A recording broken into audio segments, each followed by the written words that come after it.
Hello, all. Welcome to the January 2025 Planning Board meeting. Happy New Year. The first order of business is to elect a chair of the Planning Board Committee.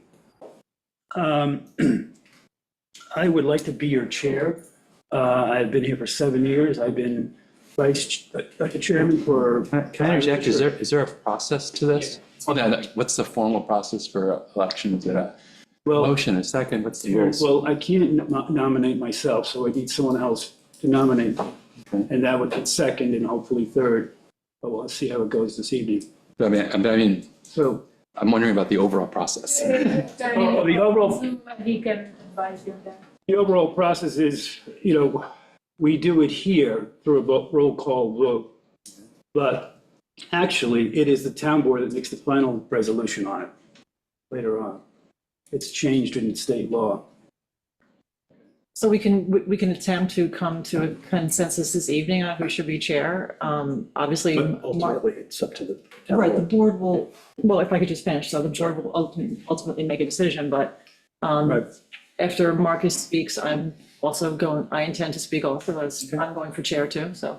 Yeah, so it's going to get complicated. It's a little awkward, but. It is awkward, yeah. That's all right. Sorry, just trying to understand. Before we just dive in, I wanted to understand the process. Thank you. That is essentially correct in terms of the process. The town board under the town law has the authority ultimately to determine the chair. But there's no prescribed procedure for what happens internally tonight in terms of generating that recommendation. So it would happen by operation of your normal procedures, which is a vote of those that are there present tonight. And if that results in a majority vote for one person in particular, then that would be the vote that would be reported up to the town board as a recommendation. Sorry, go ahead. So can I get you to nominate me? No. Okay. How about you, Matt? I'll nominate. Okay.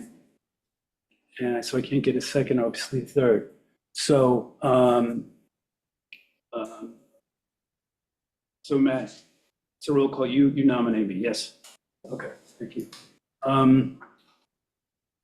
Now, how do we do this, Tim? Do we go back to, does Julia start now? Or do we go for the,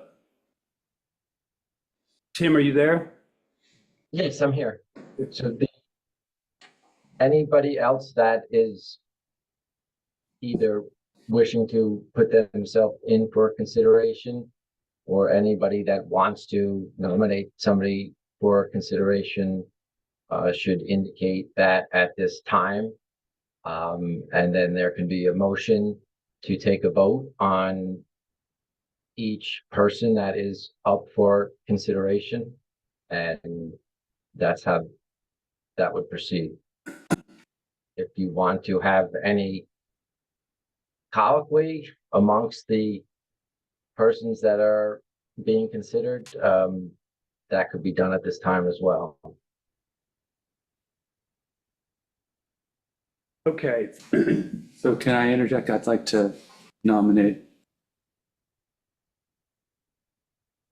Julia as the chair. Could I speak? And first? I would love you. I do appreciate your nomination, but I would love just a Yes, please. couple moments of my colleague's time so I could just explain. So I went off camera. I just wanted to explain that I gave my memo also to the town board liaisons, Gordon Gooding and Meg Larson. I just wanted to take a few minutes to explain why I'm going for chair. And I know it's a little awkward because we're working together all the time. And I totally respect Marcus that he was also took upon this endeavor to go for chair, and I do respect him. But I'm just going to explain why I think I would be the better choice. So as per the agenda and the recent exit of former Chairman Ian McDonald, I'd like to summarize my qualifications and rationale for your consideration. Obviously, most of you know me. I grew up in Shelter Island, went to school here. I still reside here year-round. That makes me have access to the island. I'm very involved in the island. I serve on a number of town committees in addition to the planning board. I spend a great deal of time in the outdoors here and with the community. And I'm a parent and I have had 2 children in the school district. My background is I have a PhD as a linguistics expert. So my specialty, which I don't know if everyone knows this, but my specialty was human gesture and how speakers adjust their language in terms of eye gaze, stress, and et cetera, when they're choosing the people that they're speaking with. So therefore, I'm very adept at reading people and their intent. And I've worked full-time as a translator of the deaf for 30 years. I'm an expert at interpreting content and an extremely visually oriented person. And I'm very comfortable reading and envisioning the plans that we and all of us have been working on for years and years here. My town duties, in addition to the planning board, I serve on the WQIAB, the Deer and Tick Committee, and the former Comprehensive Task Plan. I spearheaded several successful initiatives on those boards. I'm a very solid team player, and I've always completed tasks on time. I'm not going to elaborate, but if anyone wants examples, you can speak to me later about those. On the planning board, which of course is the most important because I'm asking you to consider me for chair, I've been on the planning board since February of 2022. I love the work. I'm known as a problem solver. I like to gather facts, do research, and figure it out. Whenever I was tasked by Ian McDonald to perform specific duties such as research, memo preparation, site visits, correspondence, I always did these very effectively and very timely. I am rarely absent. When attending the Association of Towns meeting, I also was the only one who as a courtesy prepared summaries of all the meetings I attended, and I printed my notes for all my colleagues, and I plan to continue that practice. This next section is quite important to me in terms of wildlife conservation. This is the area of my life that I have cultivated in the last 6 years, becoming part of the deer management program of Shelter Island and the Nature Conservancy. I became a DEC hunter safety and wildlife conservation instructor, a nuisance wildlife control operator, and a DEC licensed dog handler for wounded game, as well as a hunter mentor. What this means is, in short, I spend a great deal of time in the woods and actually physically in trees. I love nature, hence my appreciation for the preservation of the woodland. So this training and experience expanded my sensitivity to the conflict between suburban sprawl and wildlife habitat and makes me a very great asset to applying nature and wetlands protections in a pursuit to build. The last part is my vision and track record. In every project I've ever taken on in terms of other committees, even here, I always build from a vision. And my motto is to do it well or don't do it. And you can count on me to be a very effective chair, to do the job fairly. I work well under pressure. And I have a different view of basically performing this job. I see myself more as the spine of the planning board, rather than just a bulldozer or the head of the planning board. I see myself as the spine. In this way, a solid core, which then each member can offer their specified muscle. And I'm here to keep everyone on track, delegating more. I'd like board members to feel comfortable asking as many questions as they want. I want to identify and enhance each member's talents and using our environmental consultant, our engineer, our attorney, as freely as possible, and hopefully being able to, in the future, pivot with a new wetlands code once we get that back from our town board. So that is a summary of why I think I would be the better choice to be chair. And based on my short little pitch for myself, I appreciate the uncomfortableness right now, but I do respectfully ask that you consider me to be your chair for planning board. Thank you. Okay. Hey, Timothy, what do we do about the vice chairman now? That would be the same procedure. The separate question, I don't know if this is part of your question, is in acting chair for the purposes of tonight's meeting. The chair that may emerge from. Uh-oh. We lost him there. You need some, Internet. you need some counseling from Julia. Tim, we can't hear you. Could you backtrack just a couple sentences there? We weren't able to hear you. Might need to turn off your video. Would not actually.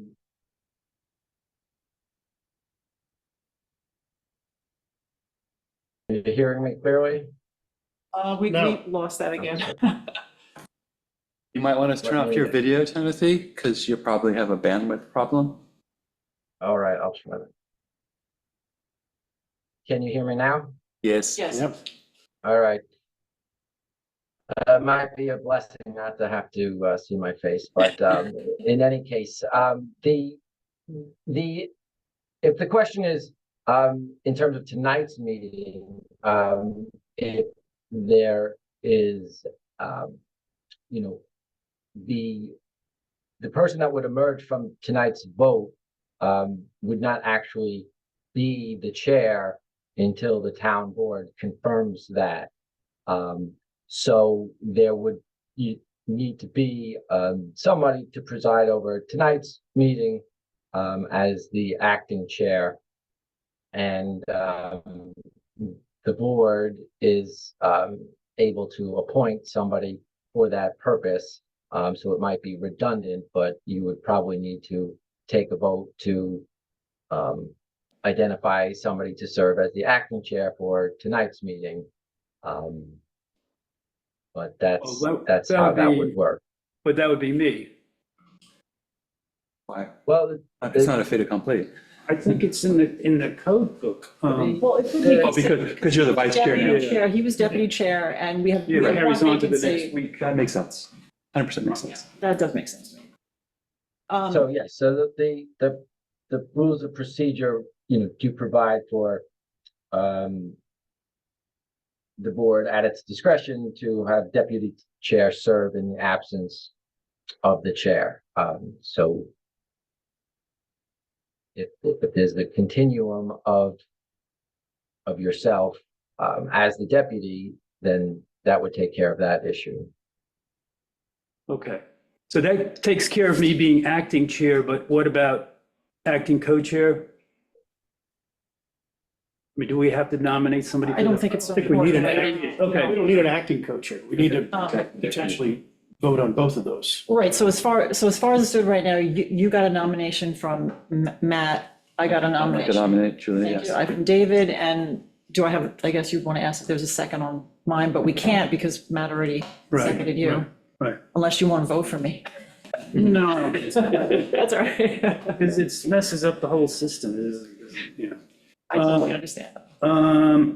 So we're done with that, right? For now, yeah. So,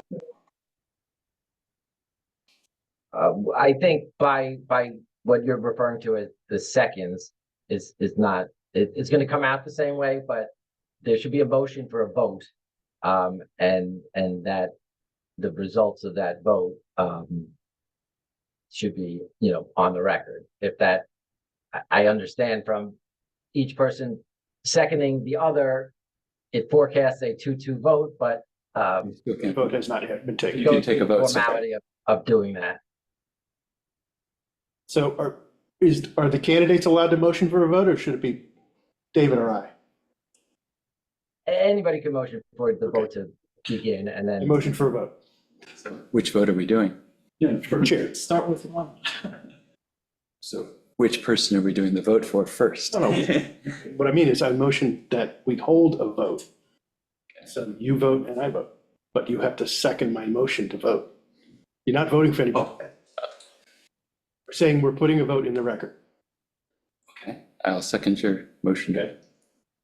So I'm voting for Marcus, Voting for Julia. so it's in the record. I'm voting for myself. You guys aren't allowed to vote. It's a joke, I'm trying to. Yeah, no, put that's some fine. levity That's into fine. it, so we're not all like. So now it's in the record, and I would imagine that the vice chair, would have to be determined after the town board determines who the chair is. Yeah. Well, we could always make a recommendation upwards if we decided to, if we wanted to take a vote. I don't know if it is. If you want to make a motion to vote for that, I'll second it. I'll make a motion to vote for deputy chair. Okay, I will second that. I would vote for Marcus for deputy chair. Vote for Julia. So, Tough board, huh? Okay. no, it's just, I mean, you need to get it done. Yeah. All right. I'm not trying to be, I just want to be safe, so this meeting, I want to do it right. right. So that we're done with that. We're done with the votes. Yeah. All right, let's go on to the usual. Let's go into the minutes. Guys, look over the minutes. You're fine. They look good to me. I mean, earlier there was one person that was, Yeah. said they were zoomed in, but they're actually here in person. Yeah. Fix that. I think, That was the only thing I noted too, but Yeah. you corrected that already. I mean, let's see, what did we do? We paid some bills, paid the Rayner Group, we had lots of bills from EHA.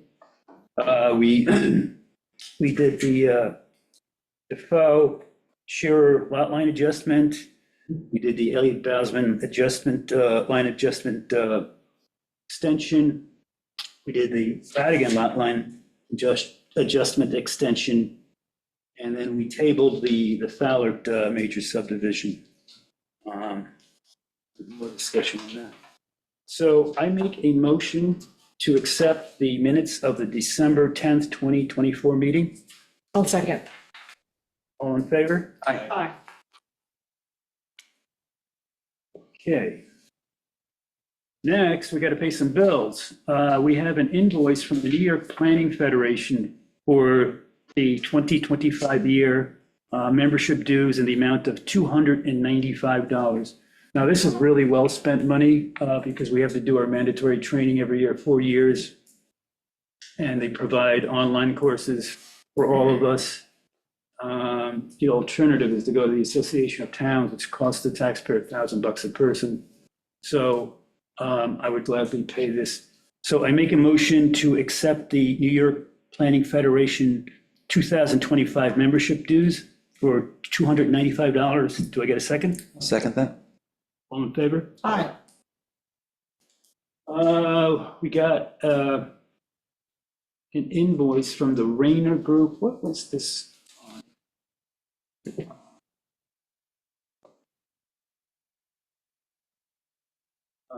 It's the December 2024 bill. It's in the amount of $412.50. I think it's well spent. I make a motion to accept the December 2024 Rayner Group bill. Do I get a second? Second. All in favor? Aye.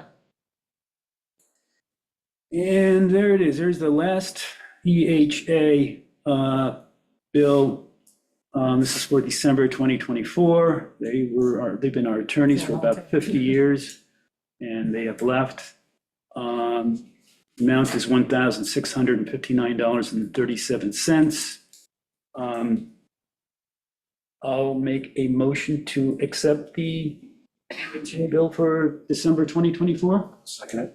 All in favor? Aye. All right. So we're not going to do the Bloom subdivision extension, right, Christina? We don't have resolution. You don't have the resolution done, that's right, okay. But that'll all get done. And the next thing is to reopen the hearing of the Cheekwood Avenue LLC. Tim, are we doing all this right, Timothy? Yes, this is continuation from the Right. December meeting. It's a continuation. Because we kept it open. Yep, we got it up. Okay, so anyone in the audience want to speak about this? And, the parameters would be that this is the continuation, so Right. its comments should be directed to things that were not previously addressed in the Okay. prior meeting. Okay, good evening. Matthew Sherman, Sherman Engineering and Consulting, on behalf of the applicants. John Wagner, their attorneys here as well. As Mr. Hill just said, we're not bringing in anything other than things that were discussed at previous hearings. I don't have anything to go over with you. but if the board has specific questions, I'm here to answer them. We've gone over this project multiple times from multiple different directions. With that said, if you have questions, please feel free to ask them. If other people have things to say, I won't address anything anybody else says unless something resonates with the board and you specifically ask it, and we'll expand on any of that information. Can I ask Matt questions now, or do you want to let other people speak and come back up? Whatever. Well, go ahead and ask if you. I have several questions. Okay, great, all right, awesome. So there's a bunch of stuff here, so let me go through it. It may not be in a particular order. Okay, so at the last hearing, there was concerns that the dry wells would not be sufficient in capture. And I think you said that you were going to go over that further. Can you just go on, can you say something further about the dry well calculations? Because I believe it was on the engineer's report from the Heights property. Right, yeah, the engineer's report from the Heights had mentioned that we should be designing for, I forget if it was a 4 or 5 inch rainfall. 3 3 inch, was it? Yeah. Okay. We designed for a 2 inch rainfall, which is the standard for the island. It's the same thing that was recommended by the town's environmental consultant, 2 inch rainfall. In a perfect world, could we design for more? Yeah, you could design for a 10 inch rainfall if you really needed to. But we go by the town standard. We go by the same thing that the town requires in other situations. It was mentioned that the 2 inch rainfall is what comes out of the driveway section of the code where we're designing for impervious surfaces on driveways.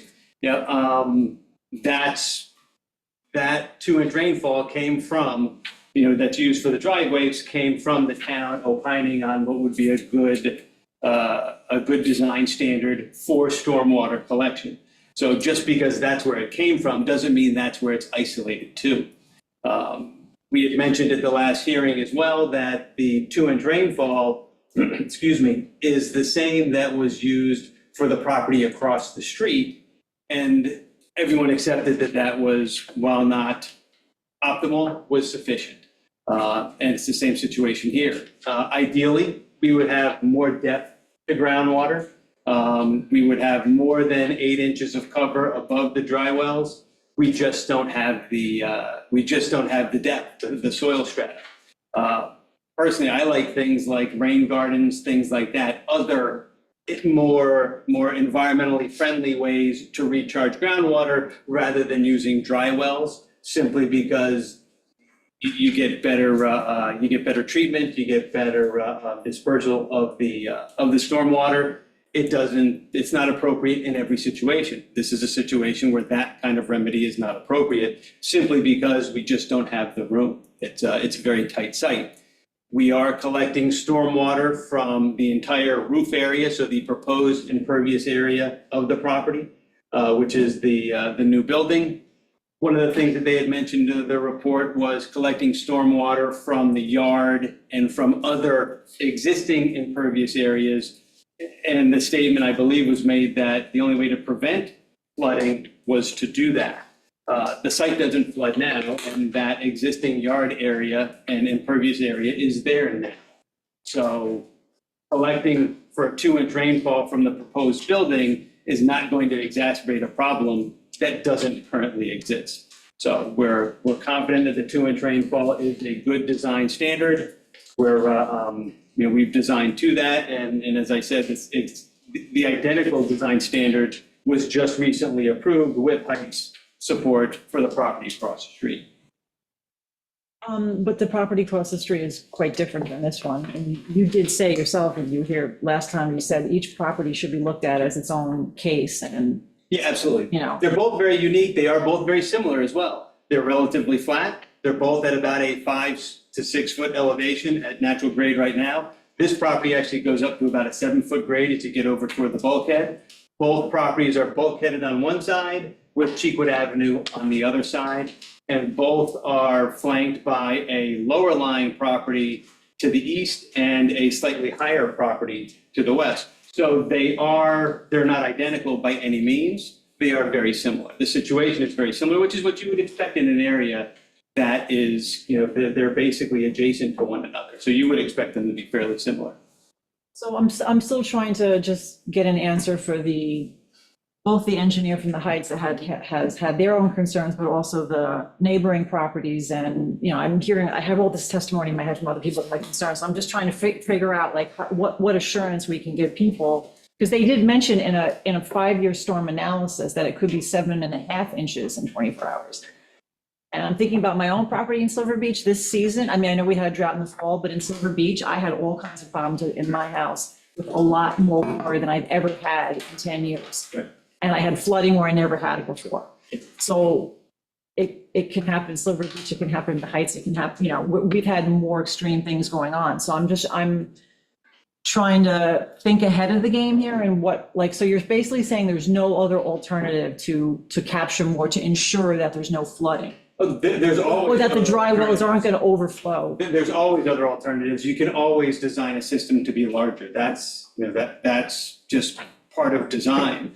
What we try to do is we try to design for what's the most likely scenario.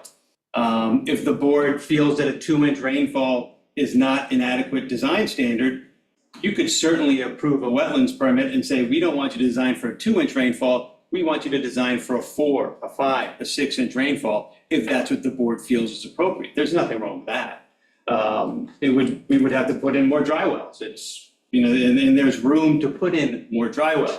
The only problem is on this site, because we're at a 5 to 6 foot elevation through most of the area around this building, we're bringing it up to 6 feet at the building itself, and then to 7 feet right at where the stairs are going to be. So a very small portion at 7 feet, the majority of it at 6 feet, the surrounding property at 5. If we're going to put in more dry wells, it means we need to bring the grade up even more. So that's something we had to find a balance to say, we don't want to bring up the grade any more than we have to do. We want to keep the grade changes to a minimum.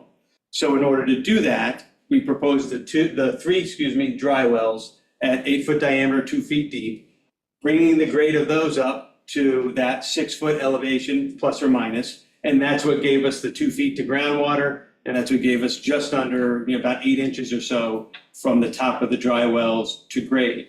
The Heights engineer was perfect. He was exactly correct when he said you want at least a foot above those dry wells to get to grade. In an ideal situation, we would have that. Unfortunately, this is not an ideal situation. So having 8 inches above it gives us enough soil that we can grow turf or other vegetation above those dry wells. Again, it's not perfect, but it's a good solution to the stormwater problem. We could certainly come in with an alternative design. Again, if the board wants to approve a wetlands permit and say, we want you to design for a 4-inch rainfall and we want you to use 12-inch deep infiltrator chambers. We could do that. That's not a problem. It's going to take a compromise though between more area for the dry wells or for the stormwater control, which is then going to result in increased areas where we're going to have to adjust the grade. We wanted to keep that to a minimum. I interject something else, because I'm not a dry well expert, is just adding, so you have the 3 dry wells. If you double them and just put like 2 next to each other, again, it's the same height. Is that kind of what you're saying you would do, basically? So that works when if they're close to each other, it'll work. That's exactly right. And if we put a couple of them close to one another, we would have to adjust the grade a little bit, but not a lot. It's not like we're doubling the area that we're regrading. It's just going to be a minor adjustment to the regrading. So correct me if I'm wrong. I'm just trying.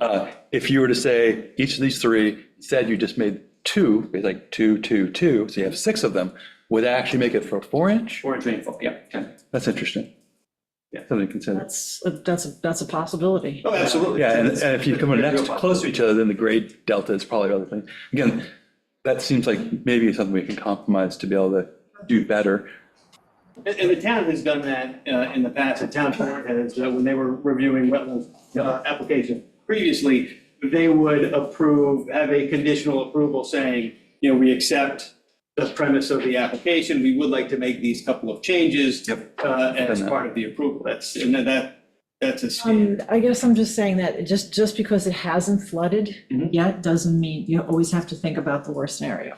Yeah. And we've got, you know, there's no denying, obviously, I mean, look what's going on around, the area in the past couple of years. There's no denying that climate change and everything else is affecting what's going on in these lower lying areas. So yeah, if we have to make some minor changes like that in order for people to be comfortable with it, that's not a problem at all. It might be a good trending direction to go. I mean, obviously for this one, we'll be making decisions, but then hopefully there'll be recommendations to the town board going forward. It would be nice if this kind of thing was actually written in the new wetlands code about kind of what minimum rainfall, like, that would be really helpful.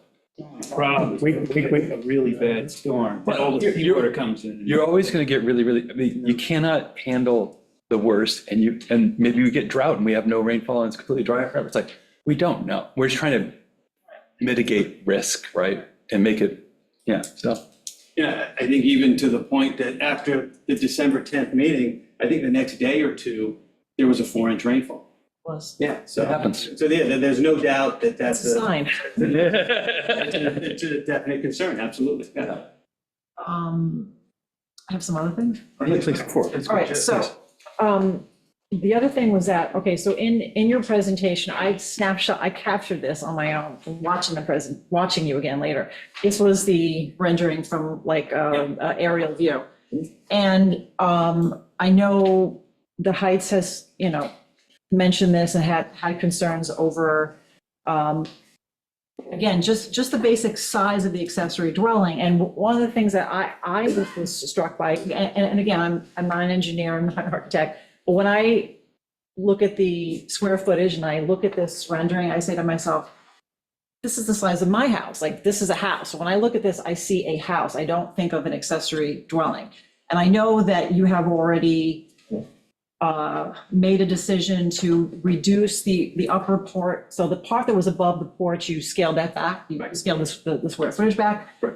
But we're sort of back at the same thing again, like when you came before the board last year, and I was actually the one that gave you a hard time about this, about the practical alternatives. And I know the applicant was like strongly against she wanted a covered porch because she had never been able to have that before. And I guess in her other main dwelling, she doesn't have the possibility of doing a porch, or maybe doesn't wish to.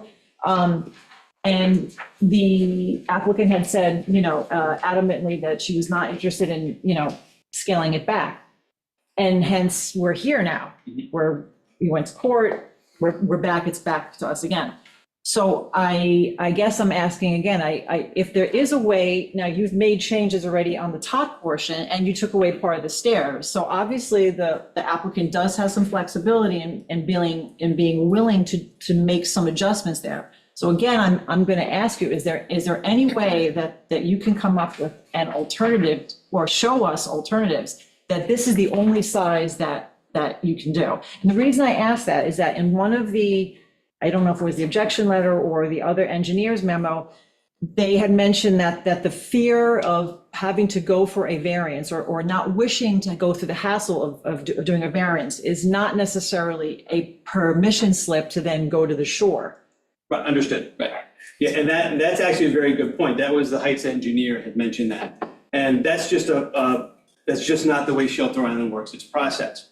What ends up happening, and I've been involved in multiple applications where we've come to go to the ZBA first, we get approval for whatever zoning variances we need, then we come to the wetlands.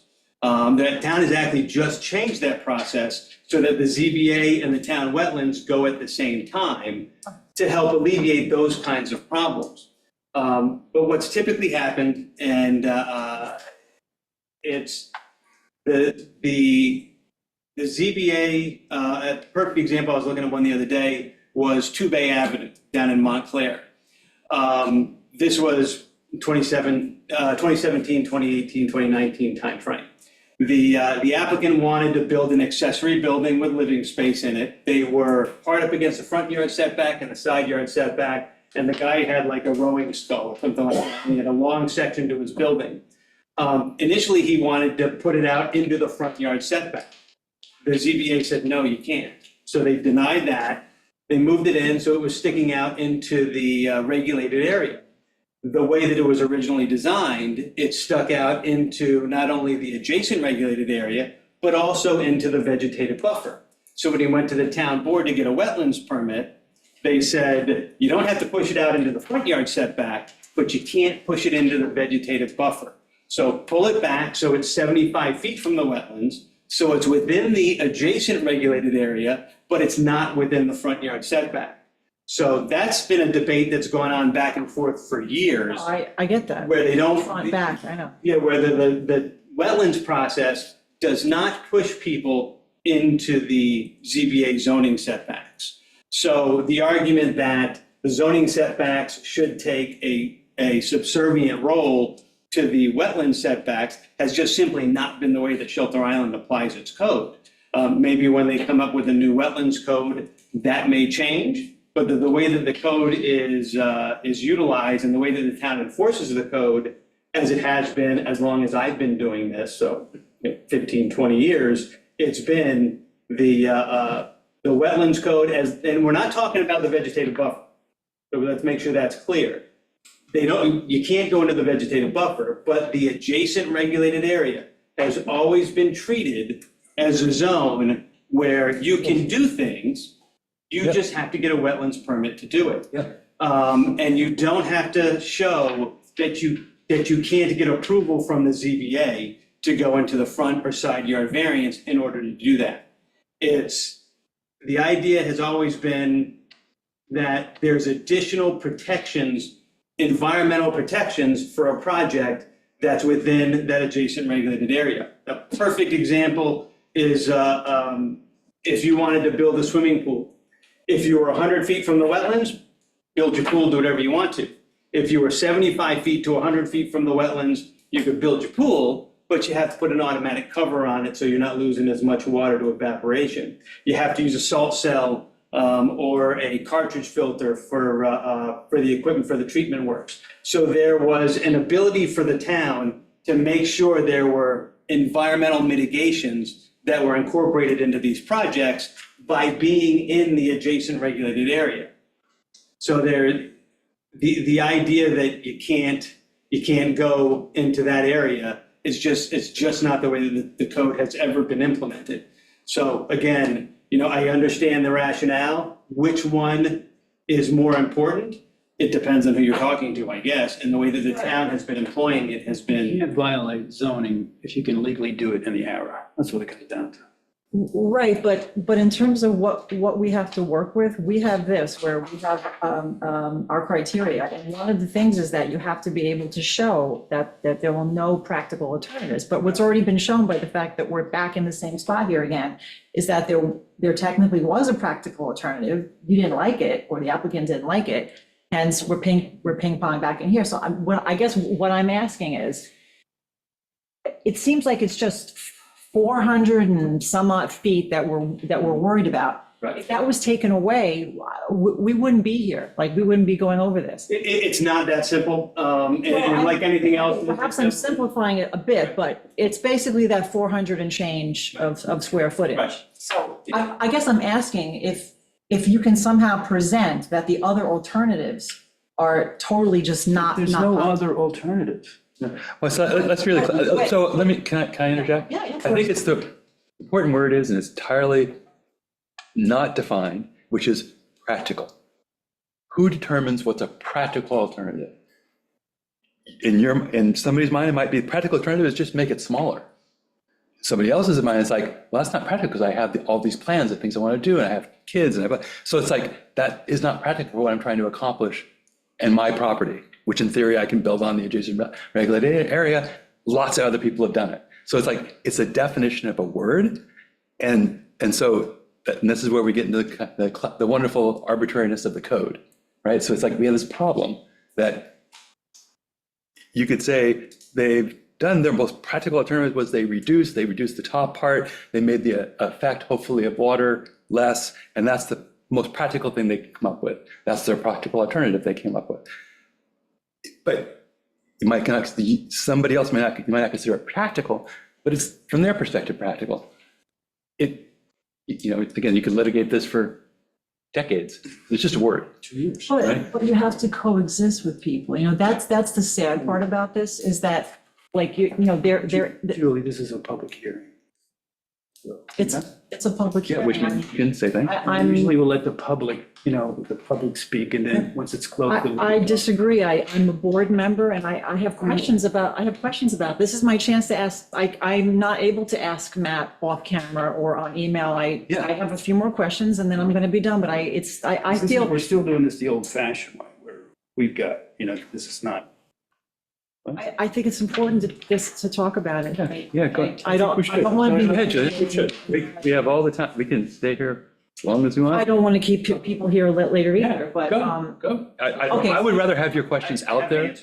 yeah, go ahead. Yeah, and let's get, some of what I was saying before was a little abstract and more kind of in general, but let's, to this specific application.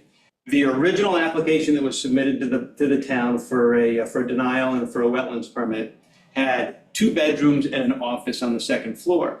The intent of that was that for the owner's grown kids and their kids to come out for extended times during the summer and basically have a working vacation of sorts. So the idea of having the 2 bedrooms, one for the parents, one for the kids, and the office was so that the owner's adult children had a place to work from home, and had a controlled, a quiet, we're all still doing Zoom meetings, everyone's still doing things remote to a certain degree. That was what the rationale was when this all started a couple of years ago. Then after the board had issued its initial wetlands permit, had approved the plans as submitted, the applicants did take a step back and say, if we can reduce it, where can we reduce it? And the idea was get rid of the office on the second floor. That's something that caused a lot of agita for people. They were saying that it was going to turn into a 3rd bedroom. So, all right, fine, get it the heck out of there. Pull the second floor back. Now you've got a lower, you've got a smaller view from that neighboring property who is opposing this application. That upper floor is pulled back, whatever it is, 10 feet or something to that effect, so that it's not as much in that neighbor's view. So it was a compromise in order to try and meet that neighbor somewhere in between. So they did compromise the footprint. So the actual impact within that regulated area, that adjacent regulated area, that remained the same. It was the impact on the neighbors that was decreased. And it was the possible, at one point somebody said you could have 10 people living in this building. Okay, no, you can't. So, it was that kind of opposition that ended up getting its legs cut out from underneath it when they reduced it from 2 bedrooms and an office to just 2 bedrooms. It also helped minimize the impact on the neighboring property. So yes, there's always somewhere you can go. You don't go into a car dealer and tell them you can only pay a certain amount. You're going to tell them you can pay less than what you can. But that's where you want to be. And this is the original application that was submitted is where they wanted to be. And it was approved. And they could have gone to the building department and gotten a building permit for the original application. However, between getting their wetlands permit and going for a building permit, they decided to reduce the overall plan to reduce the impact. And it was, it was a compromise on their part for what they had originally were hoping to seek approval for. So I don't know if that, there's always an alternative. You can always. I appreciate that they have attempted to make those changes but the other thing I was concerned about, which you already answered, was about the stormwater collection and making sure it's adequate. And I personally don't think it's adequate. But you're saying that the applicant would be willing to, I'd like to see some more work done in that regard. And then the other thing was, I just found it interesting that there was no rendering of the main house with the accessory dwelling. I guess I would have liked to have seen, this is from page 10 of the PF. But I was looking for something more where you could see the main dwelling and the accessory closer, where you could have a view of each, and I didn't really see that. I see from the street, you see the little accessory dwelling kind of coming up over the hedges, and you see the neighboring property. Page 10 of the FDF narrative. Yeah, I have page 10, but they're far enough apart from one another, you're not really. this one, I have this one, so yeah. No, next one, go back a page. I'm sorry, this one, right. This one. Yeah, that shows the main house the accessory building, and you got a sneak of the adjacent area, the adjacent property. Again, they're far enough apart from one another that it's, from a rendering perspective, it's kind of hard to capture them in the same and still have it be from a view that gives you any information. But I mean, at the time when we first got this, I had gotten a list from the assessor's office of every list of house and shelter around that had an accessory dwelling. Because at the time when it was over 2,000 square feet, I said to myself, this is really large, and I had a problem with it. And I drove around to like 10 different properties, just to the properties like where I could see the accessory dwelling, and I wanted to see, you know, in comparison to the main dwelling, what was the size of these accessory dwellings? And most of them, the ones that, I couldn't hit all of them, obviously, but the ones I did try to go see, they were substantially smaller than the main dwelling. So I think that's what's really getting people is the size of it. And I guess I was asking if the applicant would be willing to work with you to come up with any alternative, any kind of rendering that would possibly show something without the porch. I mean, I know the porch is a sticking point for her. I'm just offering it back to you. No, I appreciate that, and I believe that. Now, I'm not trying to give you a hard time just to give you a hard time, but, you know, I'm just, Absolutely, you've got to be comfortable with it one way or the other. The plans that are in front of the board now are the plans that the applicant would like to have approved. so they're not, so you aren't willing to discuss any kind of, like, to show how the other alternatives are not think they- practical, and David's, you know, emphasizing the term practical. They've already reduced, they've already taken away, you know, they were where they wanted to be initially. They weren't asking, they didn't have a sacrificial goat or sacrificial lamb out there that they could pull out of it and say, oh, look, aren't we great? We took this out. So give us an approval. You'd already given them the approval. So they already compromised in an effort to try and be neighborly. So that's where they stand. Can I ask a question on lot coverage? I don't remember where, and I'm sure I could find it by looking all over the place. What's the percentage of lot coverage? I might not have. I don't know if you have one. Lot coverage here, you can see. I know that's part of the thing is when we talk about how big a house, it's like, it's all about what it comes down to in code is percentage of lot coverage is what you can do. It's like, you have a really big lot, you can put a lot more houses and buildings on it. That's kind of just, that's the rules of the road. So if this is below that percentage, which I'm pretty sure it is, if I remember from the original. It is thing, lower, yeah. They're perfectly within the legal bounds of how much. 38,000 square foot lot. Yeah, it's a big lot. It's- Again, that would be because in theory, that's why that code exists. Yeah. Is for lot coverage. Building coverage, the house, Yeah. including the garage and porches and whatnot, 2,357. The proposed accessory structure, 1,056. The existing detached garage, 401, for a total of 3,814 square feet. The limit as far as, as far as code is concerned, 25%. 10%. Would be 9,610. So we're at Basically a little over, a third of what's allowed. Yeah, so it's one of the things where they could take this entire place and build building in front of it, right? It's like you could take the swimming pool out, you could build a giant, huge building there outside the regulated area, and they would pass and get a permit. And that would be really It ugly. would be horrible to do that.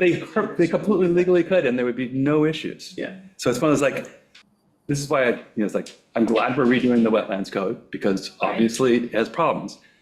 Lots of code has problems, but it's one of those like, yeah, okay, just want to make sure I understand, because I understand the size. Where you're coming from, Joe. It's like, it does seem really big, but it's also, there are public, I suspect there are areas of land that is this size or smaller that have more building on them on this island. There's a lot of them in the Heights. The Heights is, this is a pretty large property for the Heights. Yep. Okay, thank you, sorry. And then there was, I think, just one other thing that they were asking to make sure that when you did the dry wells, that you considered the, let's see, the grades pre and post. Yeah. Okay, so It's kind of what we're talking about, right? that's what Yeah. I'm just going through my list. Yeah. I like the idea of doubling it up. I think that would be cool to get to 4 inches. I think so. Yeah, that would make me feel a lot better about it. And again, yeah, it's like, well, is it more than what we've asked for? I think yes, but I think it's the direction. Each property's different. Well, I don't even think it's such a problem. I think it's the fact that the world's changed, places changing. It's like we're getting more rainfall, and it's not gonna get less. If we don't start that direction. And I would also put it in the record, like, it'd be really nice for that to get put into code. Thank you. All right, so I don't want to hog all the time here, so I'll let somebody, Matt or anybody, Marcus, anybody else want to ask Matt? Anybody in the audience want to speak? Lori's here, Stella's here. We have new items they want to bring up?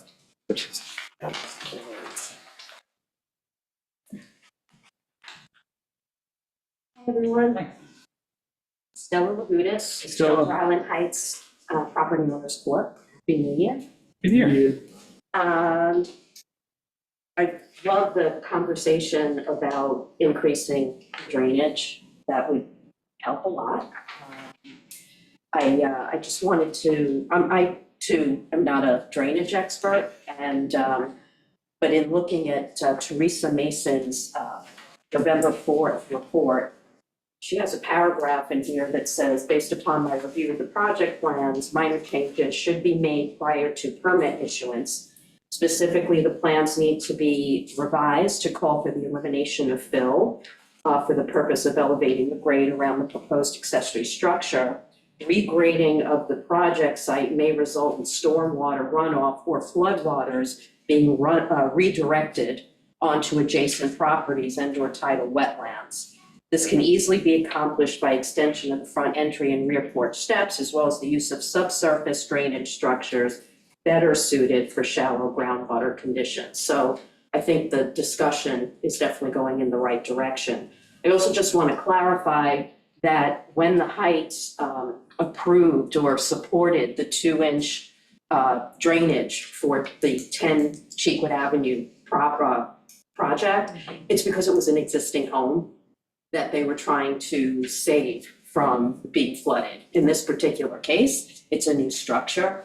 So that was really the reason why we supported one and not the other. But direction is good. But that's not really why I wanted to stand up today. I really wanted to stand up to let you know that the Heights is still opposing this project. One, on the grounds of the environmental issues that the project might cause, but also based on the fact that the process, in our opinion, has been and continues to be broken. And one of the things that I want to do is hand out some documents which you may or may not have seen. Thank you.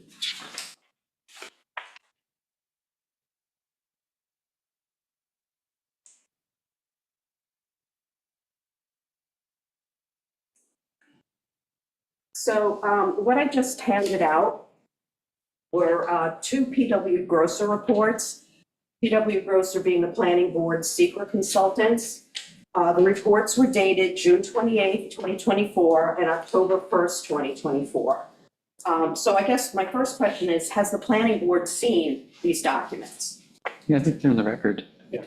Okay, so you guys have gone through it. Yeah. Well, which is great. They were addressed to you. Christina got them, Beth Baldwin, the prior attorney got them, but the public never saw them. So the Heights had to foil for these documents, and they were sent to us yesterday, which was 7 months and 3 months after they were issued. They're not posted on the town website. Teresa Mason's reports are on the website. So I'm just trying to understand why and who is picking and choosing what the public gets to see, especially since the public is paying for these documents. So this is, in my opinion, a pretty big problem. At best, it's the handling of documents is a very sloppy process. And at the worst, I don't know if there's something illicit going on. But these documents corroborate a lot of the things that the Heights has been talking about for the last 2 years. And I'm going to reference a couple of things out of the documents. In the June 28th memo on page 2, in the section of general comments, criteria for a wetlands permit to be considered by the applicant, I quote, this is Grosser, as the proposed action includes an accessory structure within the adjacent regulated area, the applicant is required to demonstrate there are not practical alternatives. Also, alternative site locations and configurations must be evaluated. In the same memo, page 3, item 6, I quote, the proposed development requires a floodplain development permit pursuant to chapter 6812 of the town code. I've attended every meeting, and I don't recall this ever being discussed by the planning board. From the October 1st memo, page 1, quote, while the EAF narrative indicates the proposal is the preferred design and preferred size and footprint and cannot be sited outside the regulated area, there appears to be a practical alternative of elimination or reduction in the area of the covered porch and a reduction in building area to eliminate the need for construction in the 100-foot setback, while also maintaining the required front yard setback. The EFA narrative should evaluate and reduce building area alternatives. It's the same comment as was made 4 months earlier, and it's the same comment that you, I think, Julia, were getting at. That's why I'm asking the questions. Yeah. So the applicant simply wanting a house of a certain size with a certain porch to encroach into the adjacent regulated area is not a good enough reason. If anyone could just go in and build within those 25 feet within the adjacent regulated area, why do we even require a permit? Someone's got to show that there's a hardship, there's got to be a rationale, but there's no hardship. So if this house was made smaller, we wouldn't be sitting here tonight. That was in my notes. And Julia, you said the same thing about 10 minutes ago. I saw this document. You did. So I'm not going to really talk about the second comment. It has to do with kind of different versions of plans. But my last comment has to do with at the December Planning Board meeting, I believe there was a question about had the CAC submitted any comments to the revised plans, right? And have they? It was on my list to ask. Oh, okay. Where we So I'll ask the stood, question. where we stood on that. Well, we asked the question. So I think what I heard Beth say was that the CAC had 45 days in order to respond, and if they did, and that was by the code. Yeah. And if they didn't, then, you guys can go forward. So we contacted the CAC, and they said they hadn't seen the plans. So if they haven't seen the revised plans, they're not going to be able to opine or make any kind of commentary. So I'm sorry, may I interject? How did you reach out to the CAC? Was that at a CAC meeting? no, it was just calling, To an individual? yes. Thank you. So in summary, this process has not gone very well. We've spent a lot of time, we've spent a lot of money.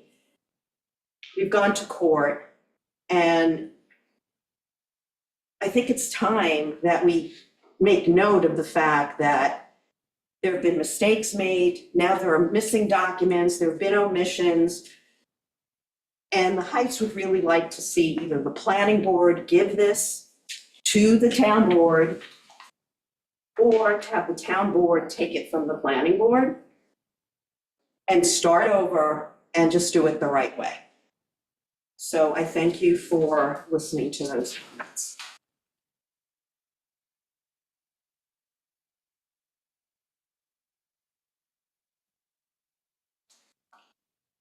I asked just among ourselves, do we know why this was not shared with the CAC? Yeah, It's got nothing to do with the document. Yeah, the documents are done by the board, the town, the, Did CAC? I'm just wondering, maybe it was just an oversight, and I just, This board never requested it to go back to the CAC.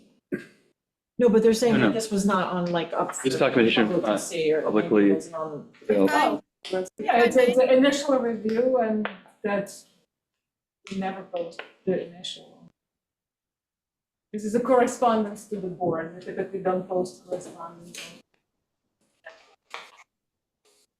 There's this misconception out there that everything needs to be posted, only discussion documents needs to be posted. Therefore, we would be to be discussing the specific memo in depth, that's why we would post it.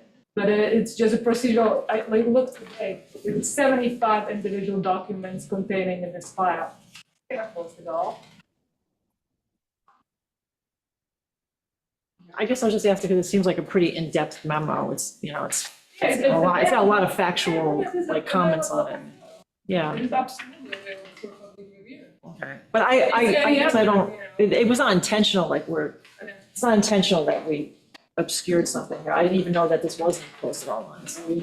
The last meeting, I asked the CAC, did you receive this, or were you in the audience? And I got a response. Actually, recently I did, and he says, we never got it. Well, they didn't have a quorum in November and December, they didn't discuss it at all, right? Right. Because, If I can interject, it's Kim Gennaro as the seeker consultant.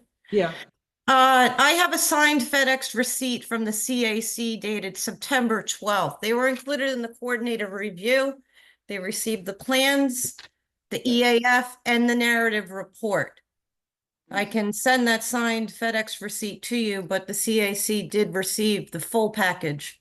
Yeah, I'm assuming they did. Review and comment. all right, thank you, that's good Yeah, information. that's good. So I mean, at this point, do they still have time to respond to it, or is it too late? Like, what's our time frame? What's our time frame now? Well, 45 days from September 12th. From September 12th. Excuse me, this is Howard Johansson. I'm on my wife's computer here. And since the CAC is being commented on, I'd like to make a comment if I could. Please. Sure.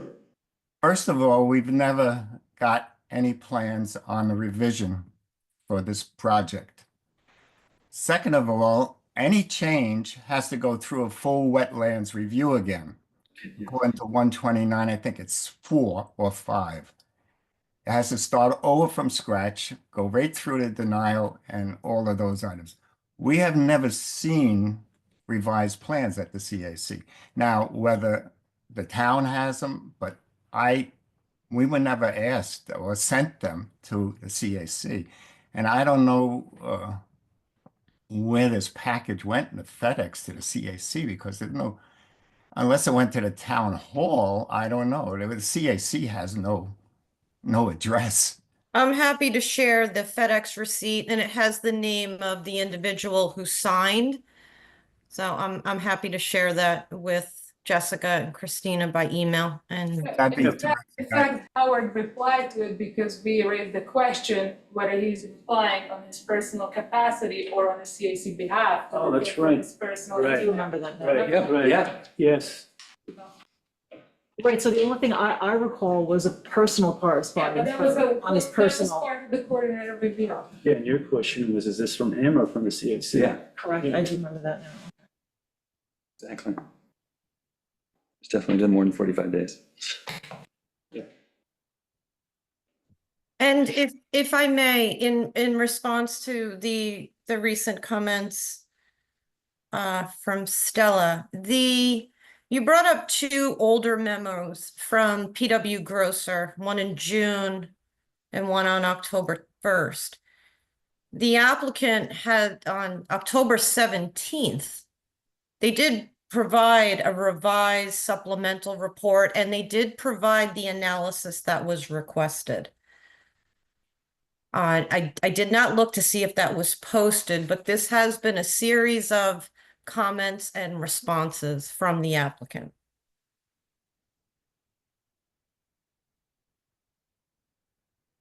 So I just wanted to clarify that based on the two memos that were cited, the applicant did provide responses to both.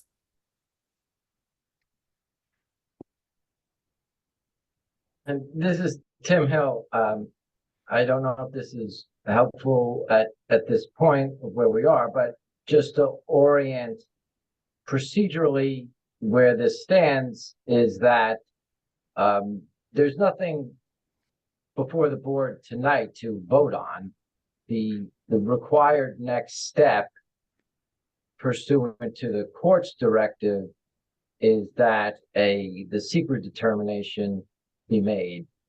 So that you will be getting a recommendation from your secret consultant, and that determination, either a negative or positive declaration, is the directed step from the court, and to have that environmental analysis before you make an actual substantive determination on the application. So, the public discussion of the application is fine, but just to be clear, it's nothing that can be voted on tonight. You need the predicate of the secret determination to take place. Yeah, and this is David. So what we did, I think it was last month and the month before, was we made, the determination was made that we were the secret deciding body, if I remember correctly. Yeah. And now we're waiting for a report, is that correctly, from the secret consultant to review? Is that the next step? What Kim has to say. Yes. And is there an expected date for that? I don't know if Kim is in a position to say. I think you're waiting. Right, Where are we in so the process? Right, so we wanted to wait for the end of the closing of the public hearing and and to receive all of the comments. Got it. Based on tonight's discussion, I think we may expect a modification to the drainage plan to increase from 2-inch to 4-inch. The other thing that we're waiting on is the Rayner Group is providing to you an updated final engineering memo. It could not be prepared before tonight's meeting, but now with the revised grading plan, or the revised drainage plan, they will include that in their final memo to you. And Teresa Mason had some recommendations to the planning board in the December 13th memorandum that need to be considered by this board.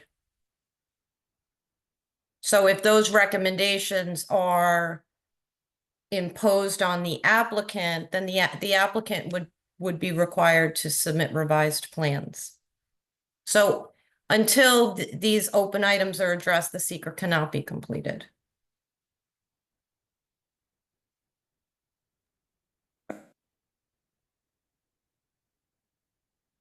So it sounds like we're asking for an expansion of the dry wells, Correct, so 4 inches. Yeah. right? Is there anything else we're requiring to be able to, it seems like it does feel like we have to get to, this could go on forever. And I think the key thing is to get through the CEQA review to understand what the real actual, that's the whole reason for it.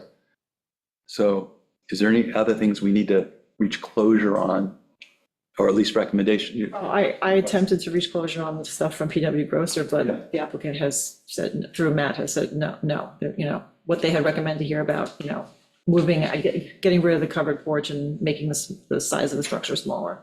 That's out, so. Anybody have anything to say? Laurie?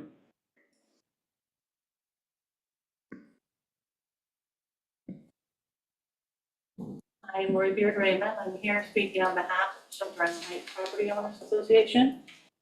And I actually have a question. Matt indicated earlier this evening that the plans that are in front of you are the plans that they are proposing or asking for you to approve. And I would ask you, which version of the plans are that? The reason I'm asking that question is because the supplement that was submitted in October, which is labeled supplement, that is what this hearing is based on, are dated 5/18/2024 by the architect. And then there's also a drawing submitted by Matt Sherman with different dates. However, on January 2nd, 2025, new documents were submitted to you, or to the town, by Matt Sherman. And those plans have changed and have been updated, which is fine. Things change, things can get updated. Hearing is still open, I understand that. However, the drawings that were submitted by Ian McDonald are dated 11/20/23. So they are from last year, which is a different set of plans entirely from the submittal that was given to you, which what this hearing is supposed to be based on. Those drawings are not signed and sealed by Ian McDonald. So I don't know if that was an error, but it's a completely different set of drawings than what was sent before. And as Stella touched on, when I picked that up, actually say we picked that up, I put together a spreadsheet with all the different drawings we received and all the different discrepancies with different information on all the different plans we received, versions from both Matt and other people. So I'm just questioning, what exactly are you approving with all these different versions? Because the drawings that keep coming, every time you get them, it's a different version. Things have been added, things have been deleted, and there's no tracking of those adds and deletes or redlining. Normally, when a set of plans are changed in the architectural community or the engineering community, they're redlined and dated so that you can see what is being changed and where. That hasn't happened on this project from day one. So I'm just questioning what set of plans you're looking at and what set of plans is not trying to get approved. Thank you.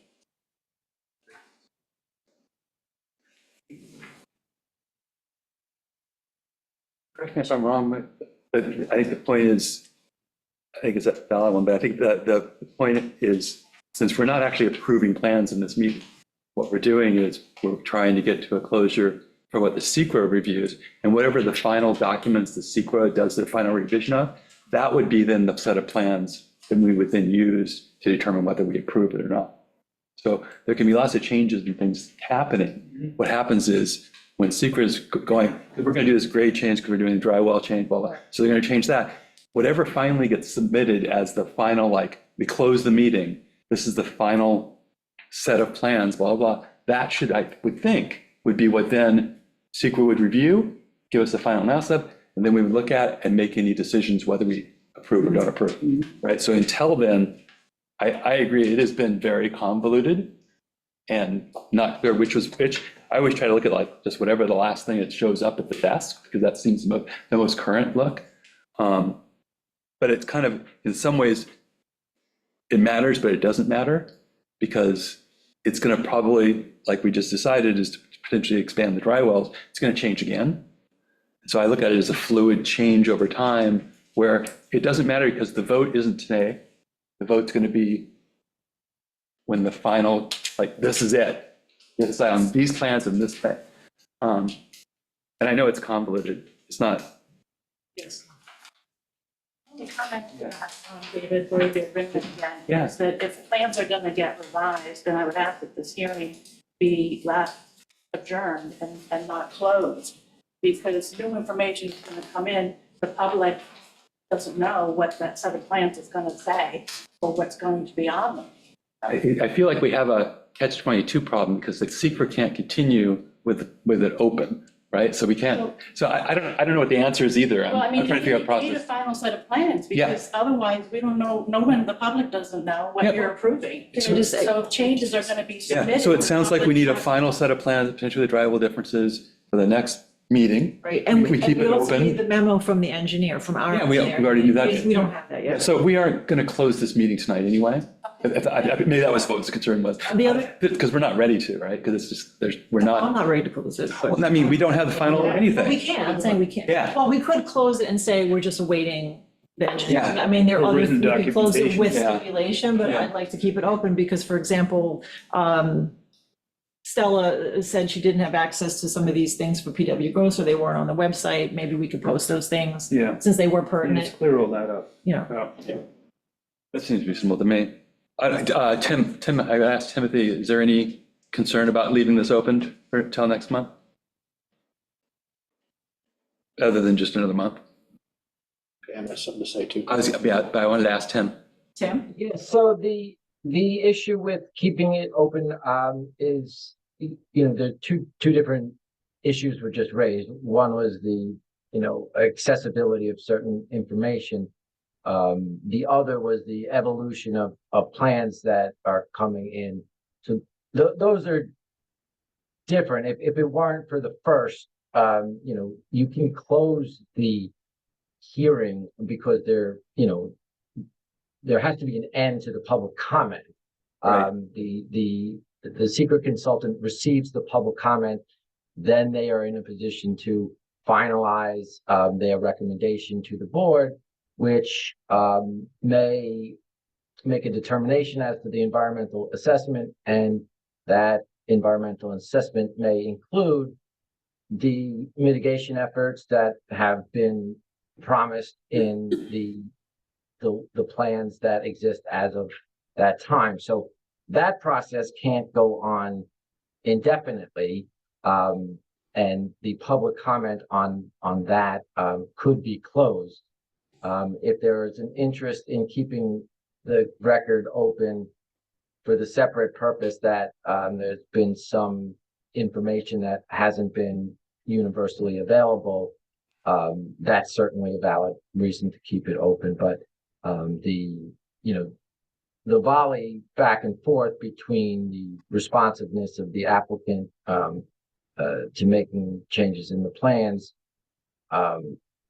that's aspirational, right? That's how you want the process to go. But that can't be a reason to never actually complete the process. Right. So for tonight's purposes, given the multiple reasons, it could certainly be kept open, but I would just note that at some point you want your consultant to have a closed record on the public comment and be able to deliver to you a recommendation based on that. It seems like it would be, thanks, Tim. For me, no, we'll get to Pam, 1 second, Pam, sorry. I think it'd be nice to be able to say, we're gonna get, we made some recommendation changes with like updated plans, updated drawings, but it's like the final, it's like, just, this is it, please. And then, and have the chance for the public to see that between now and next month, and then try to close the meeting next month, I would hope. Mhm. Matt, is that something you can do? Oh, absolutely. Yeah. So, do you want to call on Pam then maybe? Pam? Sorry about Good that. evening, everyone. Hi.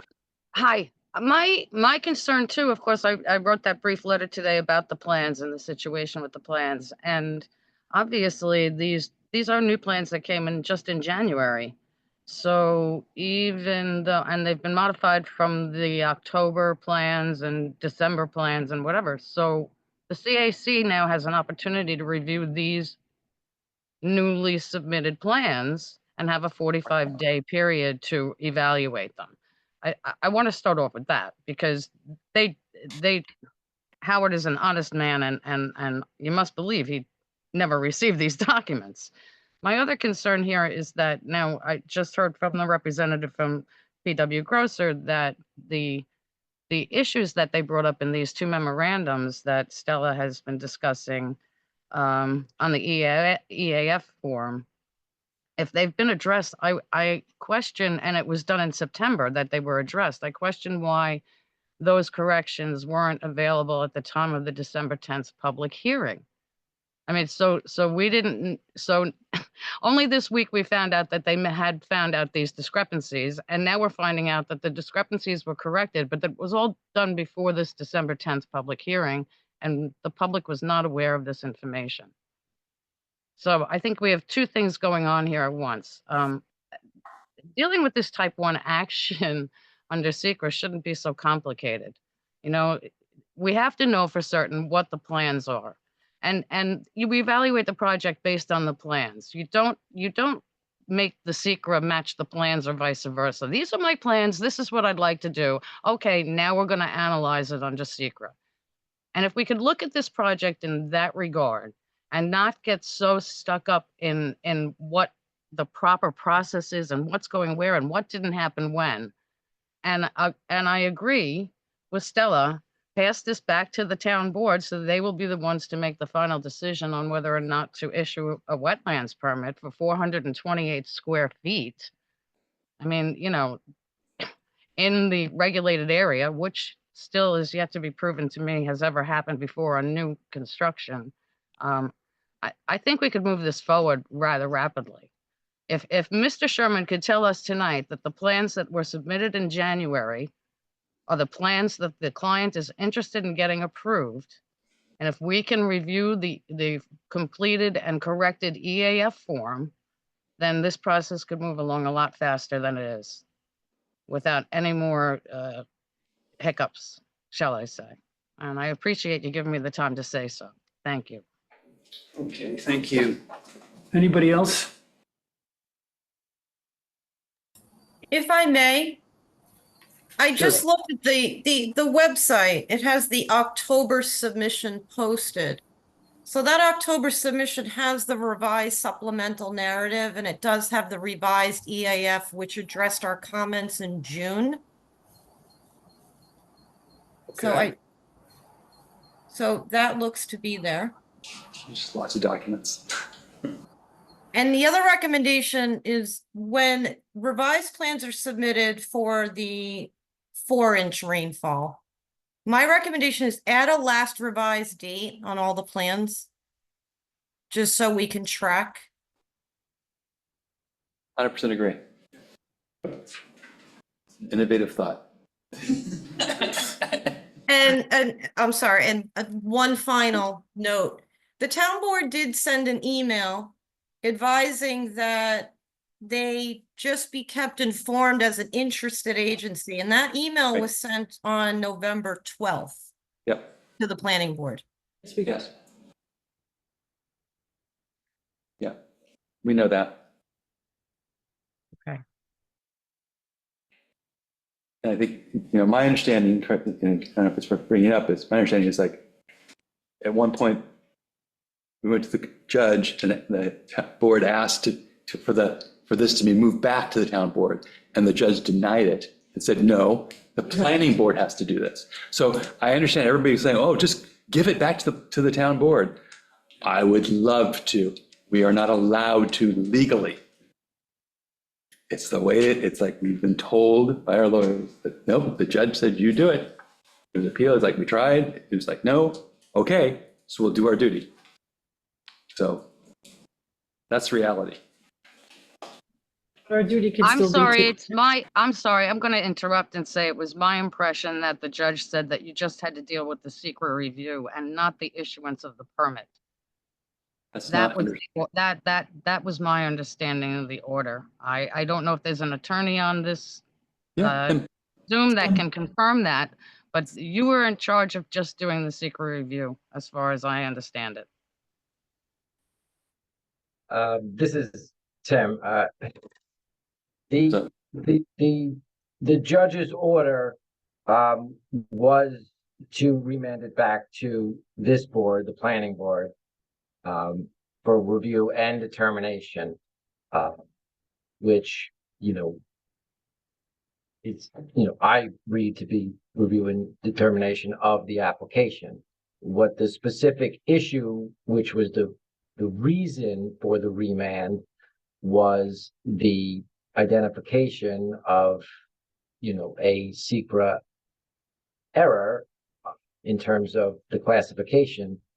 So the remand to this board was for review and determination after classification of the property as a type 1 for secret purposes. So yes, and then there was a further motion to re-argue that also resulted in a reconfirmation of that decision. So yes, you are presently under the directive from the court to perform the secret as a type 1 and to make a determination on the merits of the application. So there's not a discretion to flip this to the town board. Yeah. Thank you, Tim. Should we try to wrap this one? Yeah. So I'm going to make a motion to adjourn this till next month. Next month. I'll second that. All in favor? Aye. One more month. Thanks, everybody. Wait, just one clarification, though, we are going to ask the CAC to do their report since we have. I don't know if it's, is it us or We the have board? time. We have Who determines time. that? I mean, they could. Yeah, Yeah, so I yes. would like, Yes, we will. Yes, so I yes. would like us to do that, ask them, Yes. and Matt, you're going to go over the new drainage calculation. Okay. Early next week. Hopefully there's a meeting between now and then for the CAC. Did you want to speak? I'm sorry. Oh, yeah, we're closed. You okay? John Wagner, Stillman Ballin, Adler and Hyman LLP for the applicant. I just wanted to, I just heard what Mr. Hill said, and he said exactly what I was going to say, which is, the intent of the court order, which we were involved in, was that the application was remanded to this board for, further processing. Basically, what was not done was the secret review, because it was originally designated type 2, which would have exempted it from secret.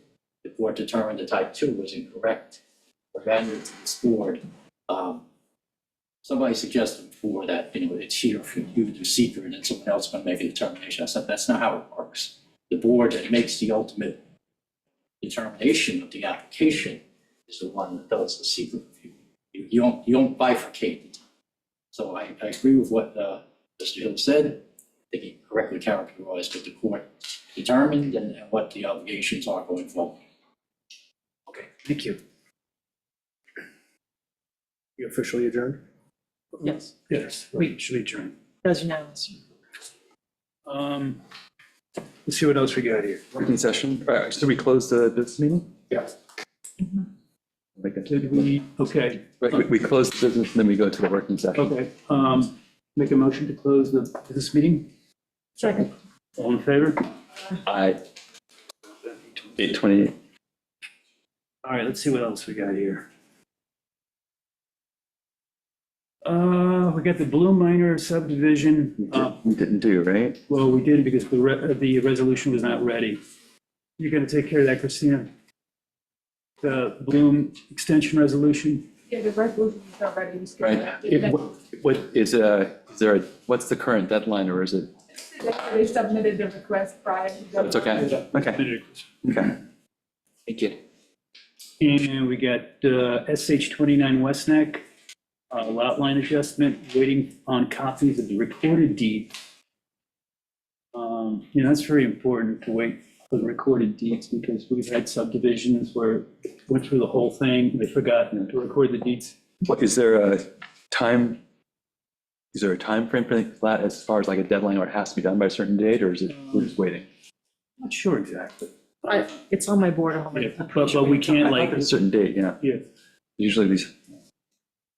So Elliott Bowden lot line adjustment, waiting for the final maps. R&B of Shelter Island LLC, Radigan, lot line adjustment, waiting on deeds for review. West Neck Creek Cottages. East subdivision, waiting for the final application. It's 3 and 5 Borough Hall Lane LLC, lot line adjustment, waiting for the recorded deeds. White performance bond, maintenance bond, that's under town review, so that's your job, Meg. Can we take that off ours since if it's under town board review, it's right. Don't we have to watch out, because it's in our purview in 129 to make sure they have that all done, I believe. I see. So we're just monitoring. Yeah, just. We're watching you. We're watching you, Meg. You, Gordon, you're being watched now too. All right, so then there's the Fallet Trust major subdivision. We just got Oh, we just got a memo. We got a memo, like, But are we still waiting on a preliminary application? You can see them, yeah. Okay, Oh, there it okay, is.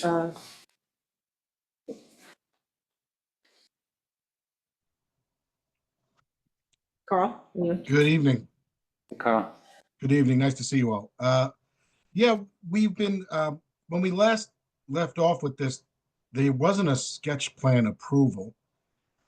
There was debate between the board members as to whether, essentially the only remaining issue with respect to sketch plan approval was whether that buffer, which was established at approximately 50 feet for the most northern portion of the property, or the properties, I should say, whether there was going to be a 50-foot setback from that, or whether that was actually going to be a 100-foot buffer. Joe and I spoke earlier today, and it's my understanding from him that the board is leaning towards making it a 50-foot setback from the buffer. The applicant's position is that, well, first of all, I don't think there is precedent for establishing such a large setback from a buffer on previous subdivision applications. The applicant on certain lots is planning to develop some accessory structures, perhaps a caretaker's cottage, in what would be within that setback. Now, the primary reason we're asking for a reduced setback from that buffer is that a lot of the favorable topography on these lots is towards the north. They get a lot more steep as you get closer to the water. What we are suggesting is a compromise. Originally, we didn't want any setback. Joe had recommended in his initial sketch plan review a 10-foot setback. We would be willing, we would be in favor of a 25-foot setback from the buffer on each lot, except for lot 4, which has the most favorable topography towards that north, and on which there is, ultimately, the applicant would like to develop some structures in that area. So on lot 4, we would ask for reduced to 20-foot setback from the buffer. Now, the buffer is a little more than 50 feet, actually. In no lot is it exactly 50 feet. It's all over, some as much as 55, some at 53. Yep. Depending on how it cuts the lots. So a 25-foot setback from the buffer would ensure that there is no structure on lots 1, 2, 3, and 5 within 75 feet of the road. And then 50 feet plus of that would be the existing woods. And then it would be about the same 75 feet on lot 4 because the buffer is a little bit wider on lot 4. The exact dimensions of the buffer on lot 4, excuse me, I'm just pulling it up, is 54.96 feet. The other aspects of review that were considered as part of the sketch plan was the 50-foot setback from the right-of-way. We have updated plans that acknowledge that. Imposition of the 100-foot setback from the top of the bluff. Our revised plans do acknowledge that. And then, the sole remaining issue for sketch plan and the sole remaining threshold matter to take this to the prelim review where we can have public comment, etc., is the buffer. And again, for the record, the applicant is opposed to the 50-foot setback and is offering that compromise 25-foot setback from the approximately 50-foot buffer on lots 1, 2, 3, and 5, and a 20-foot setback on lot 4. And again, if you look at the map, you can see that it's more, the favorable topography is to the north. Especially on lots 4, especially on lot 5, and lot 2. So for the record, that's our position. And we would request that the board consider that condition. It's my understanding, Carl, it's like, we're not deciding like absolutely, yes, we're guaranteeing, like, we 100% approve that. We're just, because this is all about just getting to the next step, right? Of doing That's that to correct. this, right? That's So I correct. think it's a perfect compromise. I think it's a reasonable thing to submit with that. I'm interested in seeing what the public feedback is, and going through the process. I think you listen to us, you compromise some. It seems like a reasonable to go to the next step. Yeah. What do you guys think? How are you I feeling? agree with that, at least to start. Yeah. I think at that point, we'll probably see renderings. Exactly. I We'll don't see. drive down the road. Yeah, there's also, there's a lot more It's steps. actually gonna look, so. Yeah. Yeah. But I think you've captured the goal, what we're trying to accomplish. And it seems like the owners obviously are willing to compromise with us in that process. It seems to me like totally fair to go to, be able to go Yeah. past sketch. I mean, what I really like is they could have had 7 lots here. They're doing. Well, no, exactly. They've already done lots of compromise. The open spaces along the road, so you get 50-foot back, of natural. Or I was trying to get a little bit more back, because I just like, because it's such beautiful forest there. That's good. You asked for 100, you got 75. You're pretty good. You need confidence. No, I think Even it's, still, they'd have like 290 foot of depth to build it, to build a tremendous house there. yeah, and they'd be perfectly within their rights to do so. Right? That's the thing. It's like their property. So Joe, what do you think? How you I feeling? was positive on this, as I remember.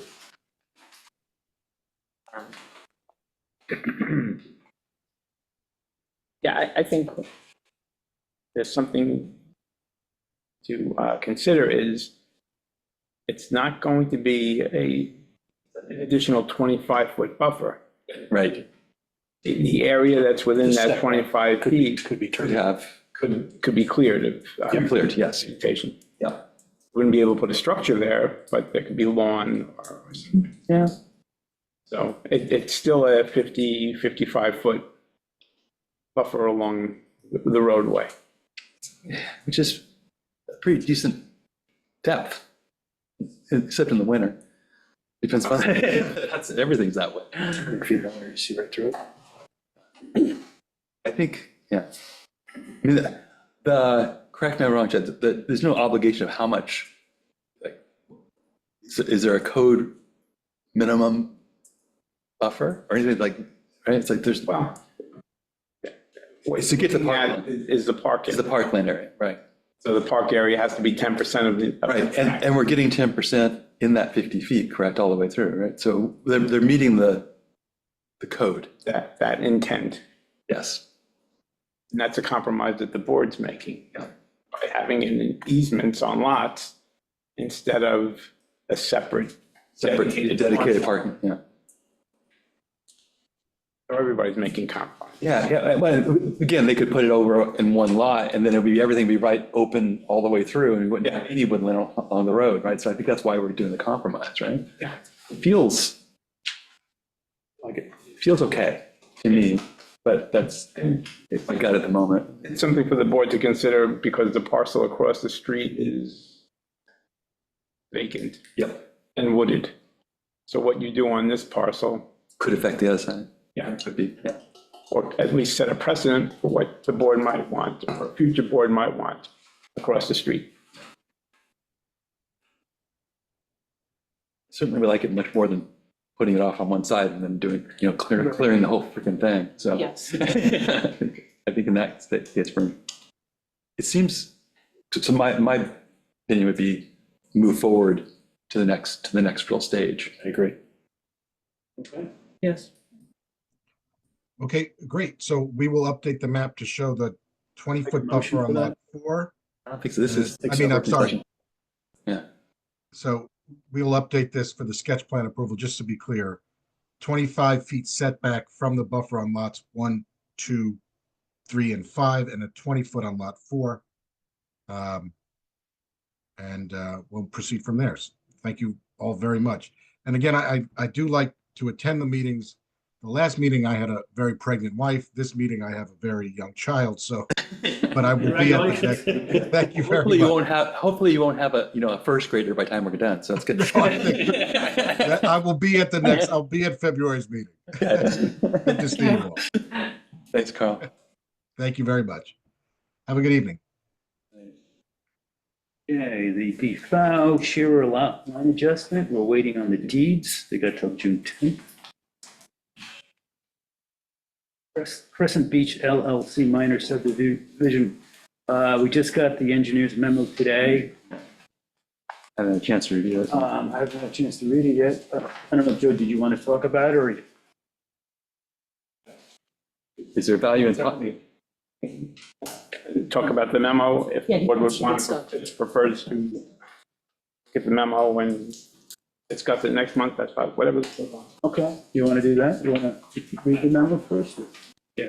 You just got it done. Yeah. It did come in kind of late, so No, no. I read it quickly here, but. Yeah. Let's look at it. I need the time to read it. Yeah, I'd like to spend more than 30 seconds on it. It is a pretty big subdivision. Yeah. All right, what else we got here?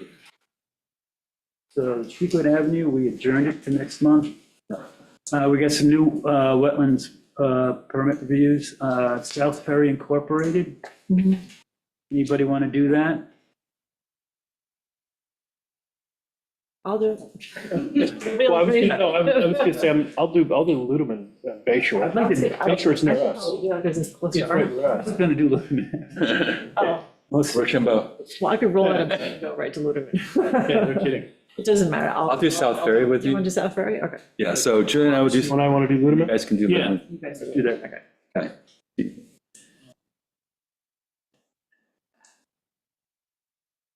You got 2 site plan reviews. You got Governor's Bay Country Club. I can do that with someone.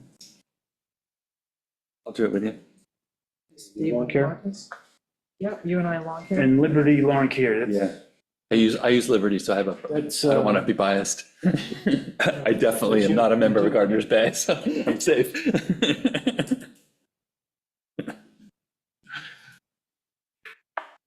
Like that. all right, that's it. Anything else you guys wanna? No. Sure. You wanna open up the meeting? All right, now the next meeting is Tuesday, February 11th. So I'll make a motion to close the January planning board meeting. A second? Second. All in favor? Right.